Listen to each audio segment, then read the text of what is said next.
Good morning. चलिए biology का class आपको ले रहे थे। आपका सेल शुरू किए थे। सेल में आपको बता रहे थे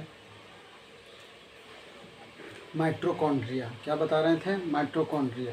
तो चलिए आगे बढ़ते हैं।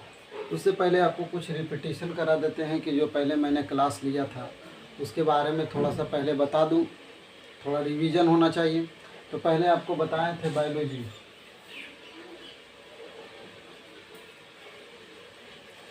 बायोलॉजी बायोलॉजी का जनक अरस्तु। बायोलॉजी का जनक अरस्तु। बायोलॉजी के जनक अरस्तु। बायोलॉजी को दो भागों में बांटा गया था। बायोलॉजी को कितने भागों में बांटा गया था? दो भागों में बांटा गया था। एक हो गया आपका जंतु विज्ञान। जंतु विज्ञान हल्का सा हम स्पीड में थोड़ा सा रिवीजन खाली करेंगे, फिर हम आपको आगे का चैप्टर बढ़ाएंगे, ठीक है। फिर यहाँ हो गया आपका पादप विज्ञान। पादप विज्ञान इनके जनक थियोफ्रस्टस। इनके जनक थियोफ्रस्टस। इनके जनक थियोफ्रस्टस। इनके जनक भी अरस्तु। इनके जनक अरस्तु। इनके जनक अरस्तु। इतना तक बताए थे आपको, बताए थे। तो बायोलॉजी के जनक आपका अरस्तु है। बायोलॉजी को तो कितने भागों में बांटा गया? दो भागों में बांटा गया। बायोलॉजी कितने भागों में बांटा गया? दो भागों में बांटा गया। बायोलॉजी कितने भागों में बांटा गया? दो भागों में। एक है जंतु विज्ञान और दूसरा है पादप विज्ञान। इसमें कहेंगे जूलॉजी और इसको कहेंगे बॉटनी। Zoology, botany. अब बॉटनी का जनक थियोफ्रस्टस। बॉटनी का जनक थियोफ्रस्टस। बॉटनी का जनक थियोफ्रस्टस। और फिर जो जूलॉजी के जनक अरस्तु। जूलॉजी के जनक अरस्तु। जूलॉजी के जनक अरस्तु। फिर आपको बताए थे सेल। सेल में आपको बताए थे कि हमारे शरीर की सबसे छोटी इकाई सेल है। सबसे छोटी इकाई क्या है? सेल है। सेल है, ठीक है। हमारी सबसे छोटी इकाई सेल है। फिर आपको सेल में बताए थे कि उसमें एक ऊपर बाहरी सी परत पाया जाता है। सेल के ऊपर बाहरी परत पाया जाता है जिसे कोशिका झिल्ली कहते हैं। इसे क्या कहते हैं? कोशिका झिल्ली। अंदर में बहुत सारा अंग पाया जाता है, कोशिका का अंग पाया जाता है। अब हम शुरू करते हैं बाबू यहाँ माइटोकॉन्ड्रिया। क्या करते हैं शुरू? माइटोकॉन्ड्रिया। क्या करते हैं? माइटोकॉन्ड्रिया। माइटोकॉन्ड्रिया, ठीक है। माइटोकॉन्ड्रिया का खोज आपका अल्टमैन नामक वैज्ञानिक ने किया था।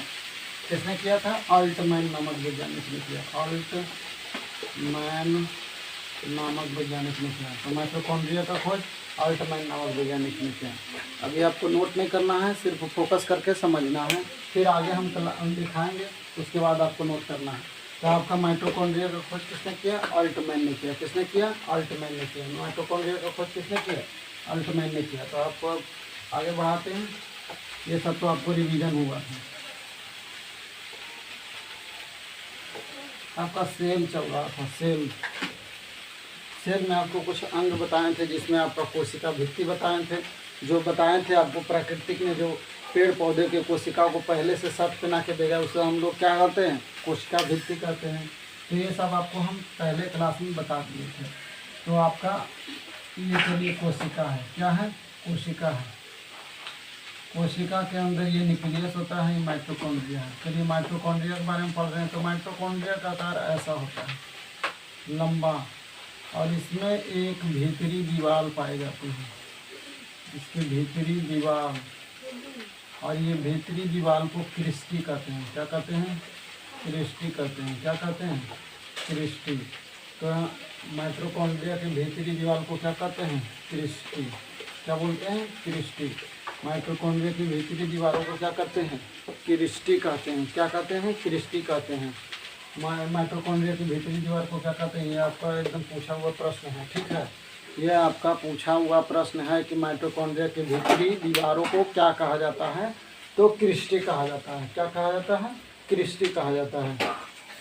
फिर आपका आगे आ गया माइटोकॉन्ड्रिया का कार्य क्या है? ऊर्जा बनाना। क्या बनाना? ऊर्जा बनाना। क्या करना? ऊर्जा बनाना। क्या करना? ऊर्जा बनाना। तो माइटोकॉन्ड्रिया क्या करता है? ऊर्जा बनाता है। क्या करता है? माइटोकॉन्ड्रिया क्या करता है? ऊर्जा बनाता है। क्या करता है? ऊर्जा बनाता है। ऊर्जा बनाता है। इसकी खोज किसने किया था? अल्टमैन ने किया था। अल्टमैन नामक वैज्ञानिक ने किया था। माइटोकॉन्ड्रिया का खोज अल्टमैन ने किया था। इसकी भीतरी दीवारों को क्रिस्टी कहते हैं। इसका काम क्या है? ऊर्जा बनाना है। यह ऊर्जा बनाता है। क्या करता है? यह ऊर्जा बनाता है। यह क्या करता है? ऊर्जा बनाता है। और यह 38 एटीपी 38 एटीपी ऊर्जा का निर्माण करता है। और 38 एटीपी बराबर 1 ग्लूकोज क्या होता है, 1 ग्लूकोज 38 एटीपी मिलाकर 1 ग्लूकोज का निर्माण करता है। और 1 ग्लूकोज में होता है 1 ग्लूकोज बराबर होता है 4.2 किलो कैलोरी। ठीक है, तो आपका 1 किलो ग्लूकोज बराबर कितना होता है 4.2 किलो कैलोरी। एक किलो जूल बराबर कितना होता है 4.2 किलो कैलोरी। कितना होता है 1 किलो जूल बराबर कितना होता है 4.2 किलो कैलोरी। क्या होता है 1.2 किलो कैलोरी। ठीक है, यहाँ तक समझने में कहीं दिक्कत, यहाँ तक समझने में कहीं परेशानी, यहाँ तक समझने में दिक्कत है तो ऊर्जा का माइटोकॉन्ड्रिया का खोज अल्टमैन ने किया। माइटोकॉन्ड्रिया के भीतरी दीवार को क्रिस्टी कहते हैं। यह ऊर्जा बनाता है। 38 एटीपी मिलकर एक ग्लूकोज का निर्माण करता है और 1 ग्लूकोज 4.2 किलो कैलोरी ऊर्जा का निर्माण करता है। एक ग्लूकोज कितना करता है 4.2 किलो कैलोरी ऊर्जा का निर्माण करता है। यहाँ तक समझने में दिक्कत हो तो आगे पूछे। ठीक है, अब आगे बढ़ें। यहाँ तक समझने में कहीं परेशानी, कहीं दिक्कत नहीं है। ऊर्जा बनाने के कारण इसे कोशिका का ऊर्जा गृह कहते हैं। क्या कहते हैं, power house of cell. Power house of cell, कोशिका का शक्ति गृह केंद्र। कोशिका का शक्ति गृह केंद्र कहते हैं। क्या कहते हैं, कोशिका का शक्ति गृह केंद्र कहते हैं। क्या कहते हैं, कोशिका का शक्ति गृह केंद्र कहते हैं। कोशिका का क्या कहते हैं, शक्ति गृह केंद्र कहते हैं। अब क्या करता है यह, कोशिका का शक्ति गृह केंद्र कहते हैं। तो माइटोकॉन्ड्रिया से इतना ही प्रश्न आता है। माइटोकॉन्ड्रिया का खोज किसने किया, तो अल्टमैन ने किया। माइटोकॉन्ड्रिया के भीतरी दीवार को क्रिस्टी कहते हैं। माइटोकॉन्ड्रिया का कार्य क्या है, ऊर्जा बनाना है। और 38 एटीपी मिलकर 1 ग्लूकोज का निर्माण करता है और 1 ग्लूकोज 4.2 किलो कैलोरी उस ऊर्जा का निर्माण करता है। यहाँ तक समझने में दिक्कत है। अब आपको माइटोकॉन्ड्रिया के बारे में पूरा लिखा देते हैं, उसके बाद फिर आगे हम नेक्स्ट अंग पढ़ेंगे राइबोसोम। ठीक है, अब लिखा देते हैं। इतना समझने में दिक्कत है, अगर आप ऐसे फिगर ड्रा करके भी आप लिखते हैं तो आपका दिमाग में सेट होगा। ठीक है, खैर हम लिखाएंगे, ये आपको सिर्फ समझाने के उद्देश्य से लिखते हैं ऐसे। ठीक है ना, आगे बढ़ते हैं।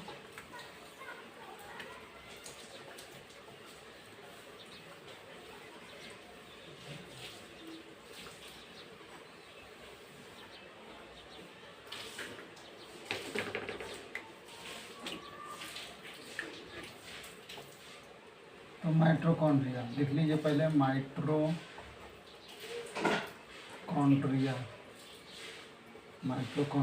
ठीक है, माइटोकॉन्ड्रिया।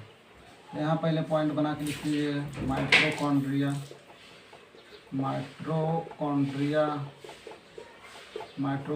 का खोज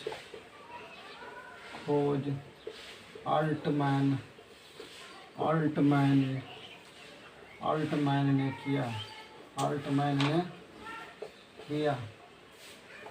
दूसरा है माइटोकॉन्ड्रिया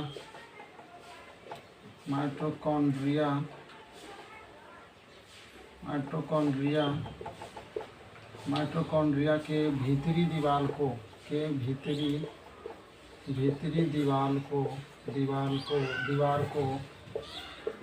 क्रिस्टी कहते हैं। क्या कहते हैं, क्रिस्टी कहते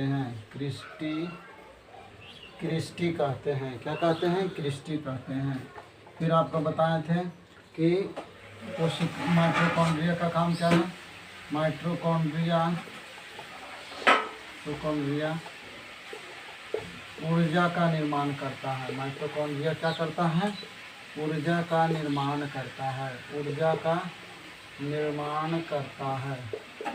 करता है।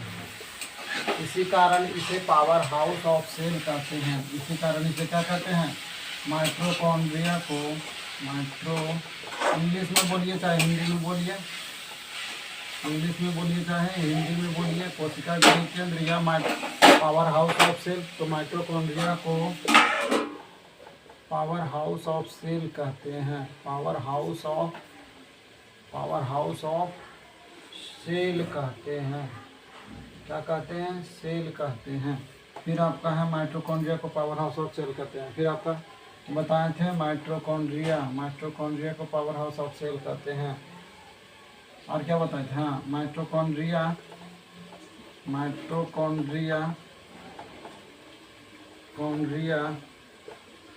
में ऊर्जा निर्माण के लिए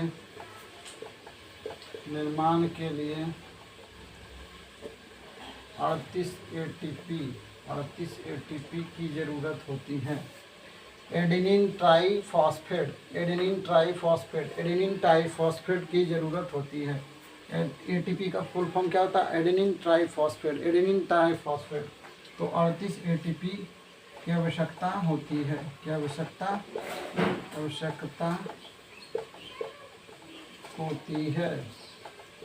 होती है। फिर है आपका, इसमें यहाँ पर लिख लीजिए 38 एटीपी इक्वल टू एक ग्लूकोज होता है। और एक पॉइंट लिख लीजिए, एक ग्लूकोज बराबर होता है 4.2 किलो कैलोरी। चलिए यहाँ तक नोट कीजिए, फिर आगे बढ़ते हैं। हम आपको बोले थे कि आपको नोट करने का टेंशन नहीं लेना है, हम आपको नोट कराएंगे और लिखाएंगे, उसके बाद आप नोट कीजिए। चलिए नोट कीजिए, फिर आगे बढ़ते हैं। इतना नोट कीजिए।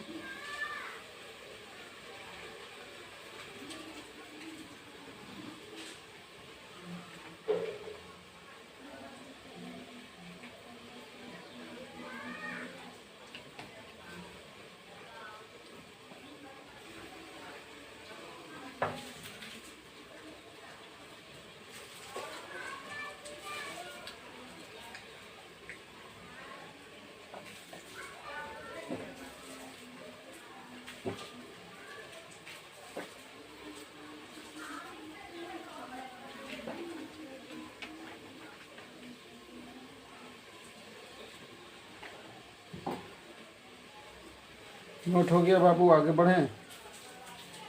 बढ़ें, मिटाएं, आगे बढ़ें। माइटोकॉन्ड्रिया में जितना प्रश्न होता है वो मैंने लिखा दिया। एक प्रश्न और बच गया है, एक पॉइंट और बच गया है। यह आपका नोट हो गया है, एक पॉइंट और बच गया है। चलिए मिटा दें।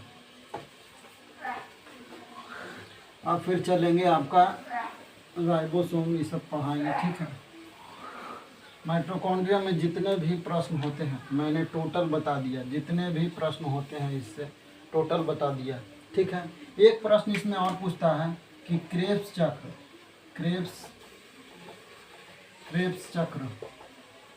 चक्र कहाँ चलता है, तो कहाँ चलता है, माइटोकॉन्ड्रिया में, माइटोकॉन्ड्रिया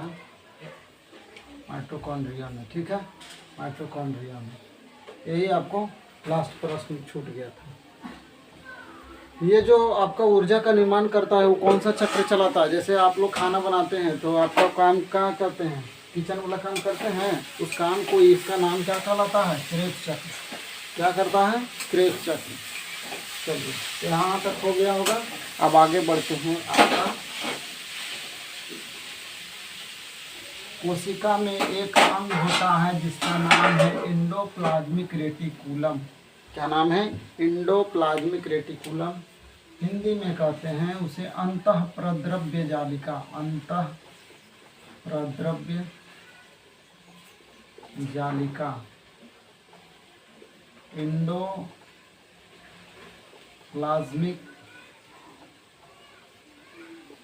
रेटिकुलम। एंडोप्लाज्मिक रेटिकुलम, इसको शॉर्टकट में ER बोलते हैं। क्या बोलते हैं, ER बोलते हैं। क्या बोलते हैं, ER बोलते हैं। कोशिका का इसे कंकाल कहा जाता है, कोशिका का कंकाल कहा जाता है। यह कोशिका को पिचकने से रोकता है। क्या करता है, आपका कोशिका को पिचकने से। जैसे हमारा शरीर है, अब मान लीजिए सिर्फ मांसपेशी रहता तो हमारा शरीर पिचक जाता कि नहीं, हाँ, दिल गुर्दा सब एक दूसरे में चिपक जाता। लेकिन क्या है, कंकाल उसको है कि स्ट्रिक्ट करके रोके हुए है। हम ही लोग का शरीर खड़ा क्यों है, क्योंकि हमारा शरीर पिचकता नहीं है। अगर मान लीजिए कंकाल नहीं रहता तो ना हम खड़ा हो पाते, न चल पाते, न कहीं जा पाते। तो उसी प्रकार कोशिका का कंकाल एंडोप्लाज्मिक रेटिकुलम को कहते हैं, ईआर को कहते हैं। शॉर्टकट में इसे ईआर, ये थोड़ा सा हिंदी में थोड़ा उटपटांग नाम आपको लगेगा थोड़ा याद करने में, इसलिए शॉर्टकट ईआर ध्यान रखिएगा। अंतः प्रद्रव्य जालिका, तो कोशिका का कंकाल आपसे पूछेगा कि किसे कहते हैं, तो अंतः प्रद्रव्य जालिका ईआर, एंडोप्लाज्मिक रेटिकुल। यह दो प्रकार का होता है, एक होता है स्मूथ, एक होता है रफ। एक होता है स्मूथ चिकना और एक होता है रफ, रूखा। ठीक है, एक होता है स्मूथ, एक होता है रफ, एक होता है स्मूथ, एक होता है रफ। ठीक है, तो स्मूथ साइड में क्या होता है, यह वसा होता है। स्मूथ साइड में क्या होता है, वसा, और वसा के कारण ही यह स्मूथ हो जाता है। एक अंग इसका क्या होता है, आपको बताए थे, यह कंकाल टाइप का होता है। क्या होता है, कंकाल टाइप का होता है। और यहाँ तक मान लीजिए स्मूथ है, और ये किसके कारण होता है, वसा के कारण। और रफ होने के कारण क्या होते हैं कि इसमें राइबोसोम पाया जाता है। क्या पाया जाता है, राइबोसोम पाया जाता है, जिसके कारण ये रफ हो जाता है। क्या हो जाता है, रफ हो जाता है। क्या हो जाता है, रफ हो जाता है, राइबोसोम। इसमें क्या पाया जाता है, रफ साइड में क्या पाया जाता है, राइबोसोम।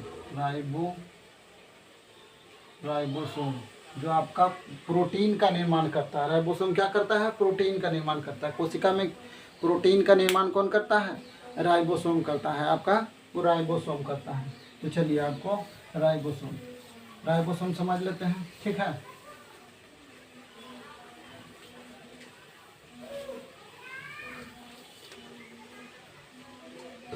रफ साइड में आपका राइबोसोम होता है। और राइबोसोम दो प्रकार के होते हैं। कितना प्रकार के होते हैं, राइबोसोम आपका दो प्रकार के होता है। एक होता है 70S, एक होता है 80S। छोटे छोटे जितने जीव पदार्थ हैं, छोटे छोटे कहने का मतलब जो वायरस है, जीवाणु है, कीटाणु है, ये सब का कोशिका किसका बना होता है, 70S का बना होता है। और जो पादप है, जीव जंतु है, जानवर है, उनके कोशिकाएं 80S का बना होता है। क्योंकि इनका कोशिका 70S अर्ध विकसित कोशिका होता है। अर्ध विकसित मतलब उसमें सिर्फ आपका न्यूक्लियस चाहिए। ये मान लीजिए न्यूक्लियस हो गया, उसके बाद आपका वो प्रोटीन बनाने के लिए राइबोसोम चाहिए, और कोशिका विभाजन के लिए सेंट्रोसोम चाहिए। यही 2-3 अंक चाहिए। उसके बाद तुरंत आपका देखते हैं वायरस में कितना आया था, कोरोना आया था, फिर आया था डेल्टा वेरिएंट, फिर आया था ओमिक्रॉन। तो ये सब क्या होता है कि इसके कोशिकाओं को निर्माण करने के लिए ज़्यादा आवश्यकता नहीं होती है। एक राइबोसोम प्रोटीन बना देता है, एक आपका न्यूक्लियस हो जाता है जो आदेश दे देता है कि खटाखट आपका विभाजन कर दे। सेंट्रोसोम विभाजन कर देता है। और देखते हैं एक वायरस से कितना वायरस फैल जाता है। तो ये किसके कारण होता है, तो आपका 70S।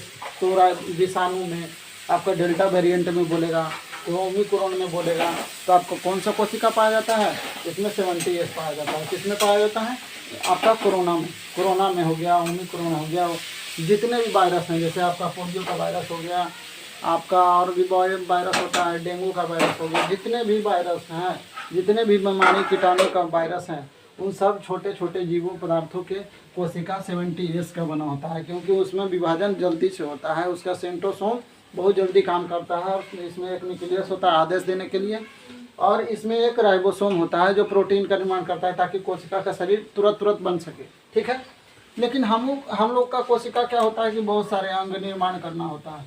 यह उन सब के कोशिकाओं की तुलना में हम लोगों को कोशिका बड़ा भी होता है। इनमें बहुत सारे अंग होते हैं, जैसे आपका माइटोकॉन्ड्रिया भी बताएं, न्यूक्लियस होता है, सेंट्रोसोम होता है, वाइकुल्स होता है, ईआर होता है, फिर आपका राइबोसोम इसी में बताएं, राइबोसोम होता है, फिर आपका हो गया सेंट्रोसोम हो गया, फिर लाइसोसोम होता है। तो इन सारे ढेर सारे अंग निर्माण होने में बहुत सारा समय भी लगता है। ठीक है, बहुत सारा क्या होता है, समय लगता है। लेकिन इन सब की कोशिकाएं बहुत छोटी होती हैं और तुरंत निर्माण कर लेती है। तो राइबोसोम आपके कितने प्रकार के होते हैं, 2 प्रकार के, एक 70S और एक 80S। कितने प्रकार के होते हैं, एक 70S और एक 80S। एक 70s और एक 80s, एक 70s और एक 80s। यहाँ तक समझने में दिक्कत है? यहाँ तक समझने में दिक्कत है? नहीं है। चलिए अब आगे बढ़ते हैं। अब आते हैं, एक होता है इसमें वैकुल्स। क्या होता है? वैकुल्स। वैकुल्स में से होता है हिंदी रसधानी। वैकुल्स, रसधानी, रसधानी, ठीक है। रसधानी का काम क्या है? वैकुल्स का काम क्या है? पानी सोखना। कोशिका में जितने भी पानी को सोखने का काम कौन करता है? ऑब्जर्व रखने का कौन काम करता है? वैकुल्स करता है। क्या करता है? वैकुल्स। तो वैकुल्स क्या होता है कि यह पानी को ऑब्जर्व करके रखता है ताकि कोशिका को पानी की कमी ना हो, ठीक है। तो ये आपका वैकुल्स पाया जाता है। ये होता है, अब इसमें प्रश्न पूछेगा कि कोशिका का किस प्रकार के कोशिकाओं में, यानी मानव कोशिका या जंतु कोशिका में, किस इन दोनों में से किन कोशिकाओं के अंदर वैकुल्स बहुत बड़ा होता है? तो बताइए, मानव का ज़्यादा पानी की आवश्यकता है कि पेड़ पौधे का? आप ही बताइए। पेड़ पौधे का ज़्यादा पानी की आवश्यकता है कि नहीं? तो उसका वैकुल्स बहुत बड़ा होता है। तो आपसे पूछेगा कि प्राणी में और जंतु में सबसे बड़ा वैकुल्स किस में होता है? तो पेड़ पौधा में होता है। किस में होता है? पेड़ पौधा में होता है। इससे बस 2 ही प्रश्न पूछता है। ये पूछता है कि इसका काम क्या है, तो पानी सोखना, और आपका सबसे बड़ा राजधानी कहाँ पाया जाता है? तो आपका पाया जाता है पेड़ पौधा में। यहाँ तक समझने में दिक्कत? वैकुल्स हो गया खत्म, ठीक है। अब इतना मिटा देते हैं, इतना मिटा दें। आपको ER पढ़ाएं, राइबोसोम पढ़ाएं, राजधानी पढ़ाएं। अब इन तीनों को प्रश्न को लिख देते हैं, उसके बाद फिर आप आगे बढ़ते हैं, ठीक है। लिखने का टेंशन नहीं लीजिएगा, ठीक है ना, बार बार हम बोल रहे हैं। अब लिखिए, अब लिखाएंगे, अब लिखना, ठीक है। लिखिए, कोशिका का कंकाल, कोशिका का कंकाल, कंकाल किसे, कोशिका का कंकाल ER को कहते हैं। शॉर्टकट में अंतःप्रद्रव्य जालिका, अंतःप्रद्रव्य जालिका, जालिका को कहते हैं, कहते हैं, अंतःप्रद्रव्य जालिका को कहते हैं। और इसमें क्या बताए थे कि यह 2 प्रकार, यह अंतःप्रद्रव्य कोशिका ER कोशिका का कंकाल कहा जाता है। यह कोशिका को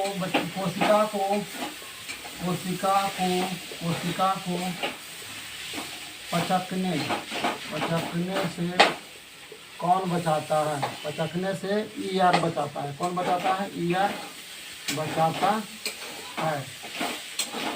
ER कितने प्रकार के होते हैं? ER 2 प्रकार के होते हैं, 2 प्रकार के होते हैं।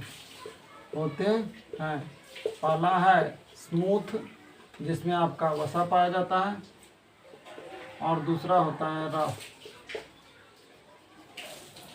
जिसमें आपका राइबोसोम पाया जाता है। अब यहाँ तक हो गया, इससे 3 ही प्रश्न पूछते हैं। अब राइबोसोम में आते हैं। तो राइबोसोम को क्या कहते हैं? राइबोसोम, राइबोसोम को प्रोटीन फैक्ट्री बोला जाता है। क्या बोला जाता है? प्रोटीन फैक्ट्री बोलते हैं, क्योंकि यहाँ फैक्ट्री प्रोटीन बनता है, और जो चीज़ यहाँ बनता है उसको फैक्ट्री बोलते हैं कि नहीं? जैसे बिस्किट का फैक्ट्री आपका, और भी तेल का फैक्ट्री होता है आपका, बहुत सारा फैक्ट्री होता है जहाँ आपका तेल रिफाइन होता है उसे फैक्ट्री कहते हैं। जहाँ पर बिस्कुट बनता है वहाँ पर आपका इसका होता है। फिर बहुत सारा फैक्ट्री होता है, जो कार बनता है उसको फैक्ट्री कारखाना बोलते हैं। तो उसी प्रकार यहाँ प्रोटीन का निर्माण होने के कारण इसे राइबोसोम को प्रोटीन की फैक्ट्री कहते हैं। क्या कहते हैं? प्रोटीन की फैक्ट्री। राइबोसोम को प्रोटीन की फैक्ट्री कहते हैं, ठीक है। राइबोसोम को प्रोटीन की फैक्ट्री कहते हैं। और क्या है कि राइबोसोम को क्या कहते हैं? प्रोटीन की फैक्ट्री कहते हैं, प्रोटीन की फैक्ट्री कहते हैं, ठीक है। राइबोसोम को प्रोटीन की फैक्ट्री कहते हैं। और उसके बताए थे वैसल्स। वैकुल्स क्या होता है? वैसल होता है रसधानी, रसधानी का काम क्या है? पानी को सोखना, पानी को सोखना, सोखना। वैकुल क्या कहता है? वैकुल पानी को सोखता है, सोखना कार्य है, सोखना कार्य है। वैकुल को क्या करना है? पानी को सोखना कार्य है, ठीक है। उसके बाद आपका होता है वैकुल। सबसे बड़ा वैकुल किसमें होता है? सबसे बड़ा रसधानी पेड़ पौधों की कोशिका की होती है, पेड़ पौधों की कोशिका की होती है। यहाँ तक समझने में दिक्कत? फिर आपको वैकुल हो गया, ER हो गया, राइबोसोम हो गया, ये आपका वैकुल्स हो गया। और कुछ है? अब इसमें है कि राइबोसोम कितने एमिनो एसिड बनाता है? तो 20 एमिनो एसिड से मिलकर एक प्रोटीन बनता है। 20 एमिनो एसिड से बराबर एक प्रोटीन बनाता है। कितना बनाता है? 20 एमिनो एसिड बराबर एक प्रोटीन बनाता है। चलिए यहाँ तक नोट कीजिए, फिर आगे का जो भी पार्ट है वो पढ़ाते हैं, ठीक है। इसमें आपका हो गया वैकुल्स हो गया, राइबोसोम हो गया, आपका मिटोकॉन्ड्रिया होगा, ER हो गया। और उसके बाद आपका पढ़ाएंगे आगे। चलिए पहले नोट कीजिए, उसके बाद आगे बताते हैं।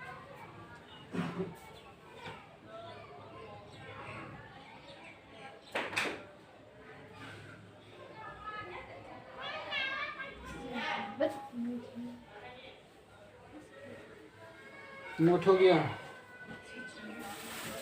नोट हो गया बाबू? थोड़ा इंक डाल लेते हैं, कहीं आपको दिख नहीं रहा होगा, है कि नहीं? यहाँ तक कोशिका में किसी प्रकार की दिक्कत तो नहीं है? अगर कहीं भी दिक्कत है तो कमेंट करके ज़रूर पूछें, ठीक है। कमेंट करके क्या करें? ज़रूर पूछें।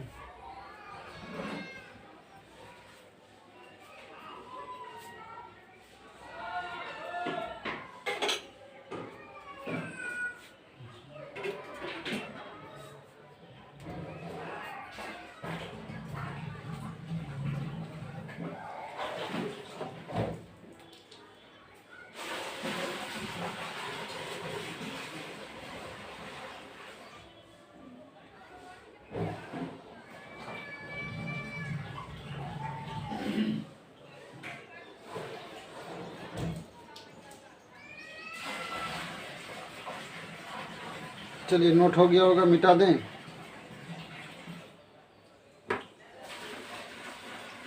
मिटाएं?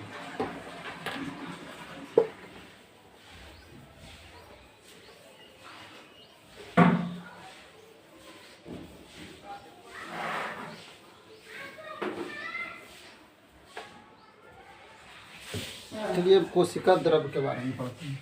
ये देखिए आपका कोशिका है, अब तो बढ़िया से चल रहा है, दिख रहा है, ठीक है। ये आपका कोशिका है। कोशिका में बहुत सारा आपको बताए थे, इसमें न्यूक्लियस पाया जाता है, माइटोकॉन्ड्रिया पाया जाता है, वैकुल्स पाया जाता है, राइबोसोम पाया जाता है, ER पाया जाता है आपका। फिर आपका हो गया सेंट्रोसोम पाया जाता है, लाइसोसोम पाया जाता है। और इनको क्या होगा कि बीच में द्रव्य पाया जाता है। क्या होता है? द्रव्य पाया जाता है। इसका द्रव्य पाने का कारण भी बताएंगे कि क्यों पाया जाता है। जैसे मान लीजिए अगर ये द्रव्य नहीं पाया जाए तो ये जो लाइसोसोम बहुत खचरा होता है। क्या होता है?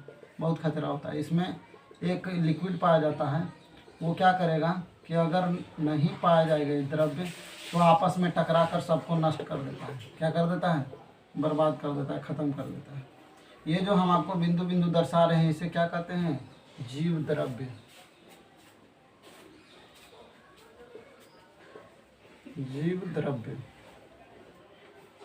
कोशिका द्रव्य भी बोलते हैं। क्या बोलते हैं? कोशिका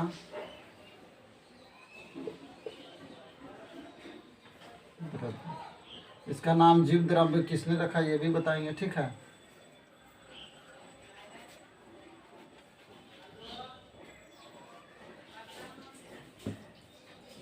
तो जीव द्रव्य ये जो पाया जाता है क्यों? क्योंकि देखिए लाइसोसोम बहुत खतरा होता है। इसमें एक लिक्विड पाया जाता है, एसिड पाया जाता है, जो क्या करता है, एक दूसरे को नष्ट कर देगा। अगर मान लीजिए कि कोशिका, अगर हम लोग दौड़ते हैं, चलते हैं, बोलते हैं, तो आपका अंग हिलता है कि नहीं, हाँ हिलता है कि नहीं। तो उसी प्रकार ये भी अपने आपस में क्या होगा, ये इससे टकरा जाएगा, लाइसोसोम इससे टकरा जाएगा, न्यूक्लियस को ही बर्बाद कर देगा। आपका जब दिमाग ख़त्म हो गया तो फिर आप कुछ कर पाइएगा। देखते हैं पागल लोग कुछ करता है, जे मनाता है जे करते रहता है। उसी प्रकार ये कोशिका पगला जाएगा। क्या हो जाएगा, कोशिका पगला जाएगा। लाइसोसोम खत्म, लाइसोसोम न्यूक्लियस को टकरा के ख़त्म कर देगा। अब मान लीजिए लाइसोसोम यहीं रहेगा तो इसी को ख़त्म कर देगा। प्रोटीन निर्माण नहीं होगा क्योंकि इसी में राइबोसोम पाया जाता है। अगर इसमें टकरा गया तो वाइकुल्स खत्म हो जाएगा, माइटोकॉन्ड्रिया ऊर्जा का निर्माण नहीं होगा, सेंट्रोसोम भी कोशिका विभाजन नहीं होगा। अगर आपका कहीं कट छट जाएगा तो वो आपको बनेगा नहीं, दोबारा आपका तैयार नहीं होगा, घाव बनल रहेगा। तो क्या करता है, दिक्कत हो जाएगा। तो इसीलिए भगवान ने देखे कितना दिमाग लगाया है। इसमें क्या पा दिए, एक लिक्विड पाया जाता है जिसे कोशिका द्रव्य या जीव द्रव्य कहते हैं। कोशिका द्रव्य या जीव द्रव्य कहते हैं। क्या कहते हैं, कोशिका द्रव्य या जीव द्रव्य कहते हैं। ठीक है, तो ये क्या होता है कि जीव द्रव्य आपस में एक दूसरे को, कोशिका के अंग को टकराने नहीं देता है। पानी में वो उसके द्रव्य में तैरते रहता है, वो इससे टकरा नहीं पाता है। यहाँ पर देख रहे हैं लिक्विड पाया जा रहा है। अगर आप चलते बोलते हैं तो क्या हो जाता है, लिक्विड से वो बचा हुआ रह जाता है और कोई भी अंग आपस में टकरा कर नष्ट नहीं होते हैं। ठीक है, यहाँ तक समझने में दिक्कत है। अब जीव द्रव्य के बाद हम कोशिका द्रव्य के बारे में बताते हैं कि कोशिका द्रव्य क्या है। कि कोशिका द्रव्य को जीव द्रव्य कहा था पुरकिंजे नामक वैज्ञानिक ने। किसने कहा था, पुरकिंजे नामक वैज्ञानिक ने। पुरकिंजे ने नामकरण क्या किया, जीव द्रव्य का। क्या किया, जीव द्रव्य क्यों कहा, कि देखिए जीव द्रव्य अगर नहीं रहेगा तो आपस में कोशिका टकरा कर तो खत्म हो जाएगा, एक पहला। दूसरा कारण क्या है कि अगर जीव द्रव्य इसलिए नाम रखा गया क्योंकि अगर इसमें 1% पानी की कमी हो जाती है तो हमें प्यास लग जाती है। क्या हो जाती है, प्यास लग जाती है। और 1% कमी के कारण हमें प्यास लग जाती है। अगर 3% हो गया तो आपको डायरिया हो गया। क्या हो गया, डायरिया। समझ में आया। और 10% में आदमी की मृत्यु हो जाती है, आदमी मर जाता है। 10% अगर इसमें पानी की कमी हो गया, जल की कमी हो गया तो क्या होगा, आदमी मर जाएगा। ठीक है, तो इसीलिए पुरकिंजे ने इसे जीव द्रव्य यानी जीवन, क्या है, जीव का द्रव्य है, मतलब जीवन का एक द्रव्य है। अगर इसमें कमी होती है तो आपका जीवन संकट में है। देखते हैं डायरिया हो जाता है, उसमें 3% का पानी का कमी हो जाता है। सुबह शाम आदमी बाथरूम जाते रहता है, उसमें सिर्फ पानी निकलता है। बॉडी का पानी इतना निकल जाता है कि आदमी को एकदम बहुत मुश्किल कंडीशन में पहुंच जाता है। और 10% हो गया यानी आप बच नहीं सकते। मुश्किल है बचना, मुश्किल क्या है, ख़त्म हो गया। ठीक है, तो ये यहाँ तक समझने में कोई दिक्कत है। फिर इसको जीव द्रव्य इसी ने, पुरकिंजे नामक वैज्ञानिक ने जीव द्रव्य कहा। और इसी को जीवन का भौतिक आधार, भौतिक आधार हेक्सले ने कहा था। किसने कहा था, जीवन का भौतिक आधार किसने कहा, हेक्सले के अनुसार। हेक्सले ने इसे क्या कहा, जीवन का भौतिक आधार है। क्या कहा, जीवन का भौतिक आधार। क्यों कहा, आप समझ ही रहे हैं, क्योंकि इसी पर जीवन टिका हुआ, आधार है, बेस है। अगर इसका मात्रा कम हुआ तो आपका जीवन खत्म। इसीलिए जीवन का भौतिक आधार है। तो जीवन का भौतिक आधार किसने कहा, हेक्सले ने। तो जीव द्रव्य जीवन का भौतिक आधार है, किसने कहा, हेक्सले ने। जीव द्रव्य जीवन का भौतिक आधार है, किसने कहा, हेक्सले ने। जीव द्रव्य जीवन का भौतिक आधार है, किसने कहा, हेक्सले ने। और जीव द्रव्य का नामकरण किसने किया, पुरकिंजे ने। जीव द्रव्य का नामकरण किसने किया, पुरकिंजे ने। किसने किया, पुरकिंजे ने। समझने में दिक्कत है। जीव द्रव्य जीवन का भौतिक आधार है, किसने कहा, हेक्सले ने। जीव द्रव्य जीवन का भौतिक आधार है, किसने कहा, हेक्सले ने। जीव द्रव्य जीवन का भौतिक आधार है, किसने कहा, हेक्सले ने। जीव द्रव्य का भौतिक आधार है, किसने कहा, हेक्सले ने। जीव द्रव्य का नामकरण किसने किया, पुरकिंजे ने। जीव द्रव्य का नामकरण किसने किया, पुरकिंजे ने। आपके इसके पहले हम बता दिए थे क्लास में, पिछला क्लास में ही बता दिए थे कि यहाँ पर कोशिका झिल्ली पाया जाता है जो अर्धपारगम में होता है, बताए थे। इसके ऊपर आपका ये पेड़ पौधों में पाया जाता है जिसे कहते हैं कोशिका भित्ति। क्या कहते हैं, कोशिका भित्ति, जो सेल्यूलोज की बनी होती है। पिछला फर्स्ट क्लास में आप देखे होंगे, इसमें आपको समझा दिए थे। यहाँ तक समझा दिए हैं, कहीं समझने में दिक्कत है, यहाँ तक समझने में दिक्कत है। जीव द्रव्य जीवन का भौतिक आधार है, किसके अनुसार, हेक्सले के अनुसार। जीव द्रव्य जीवन का भौतिक आधार है, किसके अनुसार, हेक्सले के अनुसार। जीव द्रव्य जीवन का भौतिक आधार है, किसके अनुसार, हेक्सले के अनुसार। यहाँ तक समझने में दिक्कत है, यहाँ तक समझने में दिक्कत है नहीं है?